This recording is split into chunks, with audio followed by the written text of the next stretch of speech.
Hello traders and welcome to the Friday Wrap-Up, May 15th, 2015. This is the Friday after the New York close. Traders, this is brought to you through FXCL Excellence in Trading. Traders, please come visit us at fxclearing.com for your trading solutions. Traders, I'm coming to you live from Pattaya, Thailand, where we have bright blue sunny skies, white sandy beaches, and yes, it is hot. Yes, very hot. No lie about that one. All right, traders, if you would, let me introduce myself to you. My name is William Gilday. I'm your moderator for the Friday Wrap-Up and also the market opening preview series that we do every single day before the London Open. Traders, I started trading in the year of 2006 and 2008. I went to Thailand for a 3-month holiday. Well, 2015, I'm still here. Absolutely loving it. Time zone is great to trade the Forex markets as I can trade basically all 3 trading sessions and still get a good night's rest. Traders, I'm always looking for opportunities and probabilities that are on my side to make winning trades. All right, let's get the risk disclaimer out of the way. Let's get that business stuff done. Forex trading has a large potential rewards, but also a large potential of risk. You must be aware of the risks and be willing to accept them in order to invest in the Forex market. Traders, most importantly, please do not trade with money you cannot afford to lose. Traders, always remember that past performance of any trading system or methodology is not necessarily indicative of future results. All right, let's head over to the commentary. Let's talk a little bit about what went on this week. Let's take a look at how we closed on Friday. The US 30 closed 0.11% in the green. The S&P 500 closed barely at 0.08 in the green. The Nasdaq was in the red at 0.05%, just barely. And the Russell 2000 barely in the red at 0.14%. Traders, let's take a look at London. The DAX closed negative 0.98%. The FTSE 100 closed negative 0.18%, with the CAC 40 closing at 0.71%, and the Eurostoxx 50 closed at 0.81%. Moving on over to Asia, let's see how they closed. The Nikkei 225 closed up at 0.83%, and the S&P ASX 200 out of Australia closed up at 0.68%, with the Shanghai in the negative at 1.57%. The Hang Seng was up 1.98%. Unfortunately, the Kospi closed in the red at negative 0.65%. So that gives you an idea of what happened with the indices on a Friday after the New York close. Traders, we had a good week last week, a lot of price action, a lot of price movement. I think you're going to find the daily charts quite interesting. We've come up to some resistance areas, and we're seeing these currency pairs that we would say were bullish now turning down and coming out and being bearish. So it's going to be quite interesting to see how we open up our new Asia session at the beginning of the week. Also, I think the big news that's coming out, other than Greece, that's taken up a lot of news, is that was it retail sales that came out on Friday in the U.S., and the numbers came out bad. And now it looks like the U.S. raising interest rates is not going to happen this year. That's the rumors on the streets and all the gurus out there. We'll see. I still think they're going to raise the interest rates, but the numbers were not good. So we'll see what happens. They might wait for one more NFP to really make a decision. And as you know, 2 Fridays ago, the NFP did come out below expectation. They were expecting 226. They got 223. So we'll see what happens with that. But we do have some good charts to look at, so let's keep moving. Got a lot to do today. We're going to take a look at these daily charts. Remember, each candle that we're looking at is a daily candle, all right? And as usual, we're going to start with the euro dollar. Euro dollar is in a very, very interesting position right here as it's up against resistance. If you look left of the chart, you can see all these candles at the same price level and has been rejected at this price level to the downside. So we'll see what's going on here, especially that the dollar has weakened, really.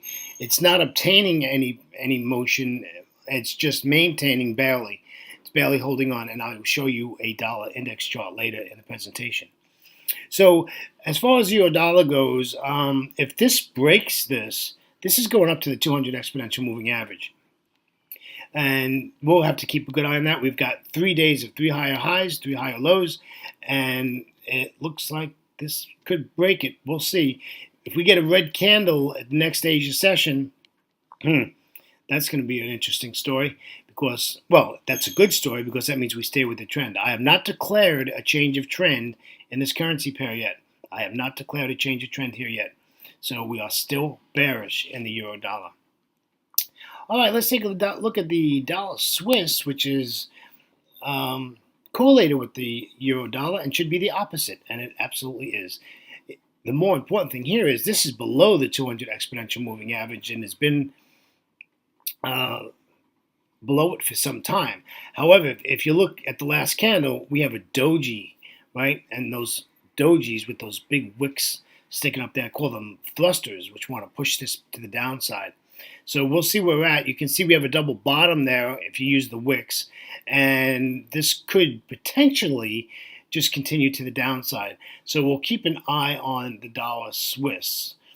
Definitely don't have to worry about that floor no more. It's nowhere close to the 1.20 or the 1.20 price level. So don't have to worry about that. We'll just let that go. However, this does look like this could start to become on my watch list and possibly trade this because this looks pretty interesting. If this breaks those two wicks and goes below it, we have a wide open space way down, many pips. And I like trading wide open spaces.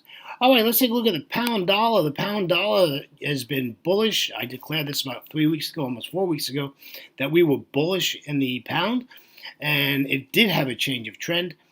And it still has a change of trend. And we are still bullish in this. We had a red day on Friday, which I attribute to profit-taking, position squaring. Forex doesn't move in a straight line, so it's going to give us a pullback. So if you were trading this daily chart, all you would do is just fib this, look for the fib, and continue to take this up. I don't even think it's going to make it back down to the 200 exponential moving average before it continues its mission to the upside. Let's take a look at the dollar yen. I don't necessarily use the dollar yen as trading it. I use it as a tool during the trading day. So depending if I'm scalping or if I'm doing my pullback trading, I take a look and see if the dollar yen is strong or if it's weak, and that's basically the dollar. And you could see that Tuesday, Wednesday, Thursday we had red days, and then Friday we had an up day, but we ended the week with a doji. We do have room to come down before we get to support, so this can go in any direction. It's going to be very interesting to see what happens in the next Asia session. Let's take a look at one of my favorite pairs. This is the euro yen. The euro yen is bullish. It's now above the 200 exponential moving average. Remember, we talked about this in the market opening preview on Friday, that I was concerned about this and how this was going to close. Well, it did close above the 200 exponential moving average. So this is like, cheerio, here we go. And I would expect this to go up to the 50% Fibonacci level that you can see on the chart, and that's at 137.94. So I am bullish on the euro yen. I am bullish on the euro yen. It's been trading very nice. Let's take a look at the pound yen, the beast. This is just like, you should take a photo of this. This is typical beautiful price action. Goes up, comes down, fibs, take a rest to the side a little bit, and then boom, up she goes again. Now it's taking a rest. But the issue here is, what do we have? We have 3 candles that are daily candles, and they're dojis. That would be a concern of mine. So I would say we're at a significant resistance level, and I don't remember if there was anything left in the chart, but I do not think so. So this can go in any direction. This might come back down for a correction, so we might be doing sell trades on lower time frame charts, like the 1-hour chart or the 30-minute chart. I don't trade less than the 30-minute chart, so I prefer to trade the hourly chart. I think they're just so much easier to trade. So that's what's going on with the pound yen. Let's take a look at the Aussie yen. For some reason, the Aussie got a boost and decided to pop up here a little bit, but you can see it hung out at that 200 exponential moving average for quite some time, and Thursday and Friday it's given us 2 red candles. So this is going to be interesting. This pair is bearish, by the way. If you open this chart up and expand it, you can see it's a bearish pair. So, we really, the problem is you have the Aussie is weak and the yen is the yen. And Kuroda was speaking on Friday, and he's saying they're not going to do anything, but if they need to, they have plenty of options in their toolbox for stimulus. They're easing off on that quantitative easing, and they're doing all this stuff. But with the yen, they do things with no announcements. Like, they'll just do it. They'll inject money into the economy without even saying a word. They will just come out and do it. So when you listen to like a press conference from the BOJ, you have to be really, really skeptical of what they say. And I use a service called Trade the News, and they're expensive, but they're worth it because you get that information really quick. So if you're in a yen trade, you want to make sure you get out of that trade. Let's take a look at, I thought we saw this, the Aussie dollar. Aussie dollar's on an up move. I don't expect this to last. I think we talked about this. This is on a downside, so we still want to sell the Aussie dollar. This is the euro pound. I used to only use the euro pound as a tool, but this is starting to move some pips now. This is like over the 80 pip, 90 pip range a day on this euro pound. So this is another good tool to use, and also now it's starting to be a pair that you can be traded at. Look at this, how it reacted to support. Gave you 3 days of 3 higher highs, 3 higher lows. Really nice movement here on this. If this continues and heads up to resistance and breaks it, of course, we're going to head to that 200 exponential moving average, which is that green line on the chart. Traders, let's go over to one of my favorite pairs, which is a New Zealand dollar. This pair has been driving me a little crazy, but I'm glad it finally broke out of the junk, if you look left of the chart. However, it broke out with that nice red candle. It gave us 3 nice up days. Friday gave us a down day. We would expect that, profit take and all that good stuff. And now we'll see what happens in Asia. We'd love to see a bearish candle on the next Asia session and continue this to the downside. So we have a nice wide open space. We don't have any problems. Once we get down past that third candle, once we get past that wick, this is clear down. So, in 2 days, 3 days, we can be down there. So I'd be looking to sell the New Zealand dollar coming up in the next week. Let's take a look at the dollar CAD. The dollar CAD is correlated with the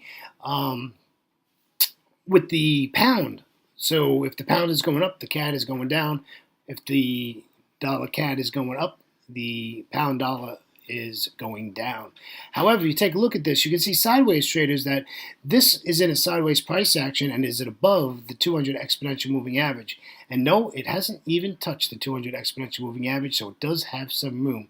Interesting to see, though, on Friday, it closed with a doji. If you look left of this chart, this is a pretty sideways price action move here. So we'd really like to get out of this range that it's in. Now, this is a lot of pips here. So if we trade this, you have a lot of opportunity to make some good pips here in trading this dollar CAD at the present time. But we really like to see us get out of this range and make a breakout in either direction. And take this trade. But as long as that pound keeps going up, I expect this dollar CAD to keep going to the downside. All right, here's the pound Aussie, which I do enjoy trading, but I don't know why. It's like one of the only pairs that trades with such a big spread. I mean, that spread's like seven pips. And I'm on like one of those deals where, your spreads are tiny, tiny, tiny, and they charge you a little bit of a commission. And their spread is just crazy, so you can't trade it. However, this is now at resistance. You can see we're at resistance. The last 2 days, Thursday and Friday, gave us 2 higher highs, higher lows. But look at how Friday closed. Friday closed with a doji. So it's going to be interesting to see if this resumes to the downside. If this breaks resistance, which is going to take a couple of days, this isn't going to happen in one day, this can continue to head to the upside. But if I had to say, I think this is just a fib, and I think this is coming back down. And I would look for it to come down back to the 200 exponential moving average. that would be my target, long term, is for it to come back down. And if you take a look at the chart spatially, putting your head back a little bit, you'll see that this pair is definitely in a downtrend. All right, last one, second to last one is our Euro Aussie. Just a great pair to trade. It does some funky things sometimes, but it loves the 200 exponential moving average. Gave us, like 4 really nice down days. Now it's given us 2 up days, and notice it did not give us a doji on Friday, and that is a pretty bullish candle. And this, again, is heading for the 200 exponential moving average. Now, we have a lot of pips here to get up to that 200 exponential moving average. So it's a counter trend trade as far as the currency pair goes, because the currency pair is bearish. This is a bearish pair. But it looks like this wants to go back to the 200. So we might be looking for a counter trend trade to the upside. I don't know. I don't like doing counter trend trades. I want to stay with what everybody else is doing. So you always want to stay with the trend. So we'll keep a really, really close eye on that. And we'll see how it goes. And traders, I just want to show you the dollar index. Look how the dollar index has fallen. And we've gotten a blue candle, and it's a doji that ended on Friday. So the dollar has weakened a little bit here, right? It was in a range, and then it broke out of the range this week on Tuesday, and here we are. So it's going to be real interesting to see what happens. I would say on Tuesday. I wouldn't take Monday too much. Mondays are usually a very lackluster trading day unless we get some data that's coming out, and I did not check the data before I put this video together. Apologize for that. It is my weekend, and this is an extra that I do. So, but yeah, this is dollar weakness. But again, it's maintaining. It's not doing anything. It's just holding its own. I think once the Fed starts making some more statements, we will continue to move onward with dollar strength. Traders, remember, this is brought to you through FXCL Excellence in Trading. Traders, if you would, please come visit our website at fxclearing.com for your trading solutions. It's a beautiful site. Go check it out. There's a lot of information and some good stuff there. All right, on behalf of myself, William Gilday, and our good friends at FXCL, I'd like to thank you for joining me for the Friday wrap-up. And again, we'll see you next Friday after the New York close. Traders, have a great trading week. And remember, we have the market opening preview series every single trading day before the London Open. Traders, enjoy your break. See you next time. Bye-bye.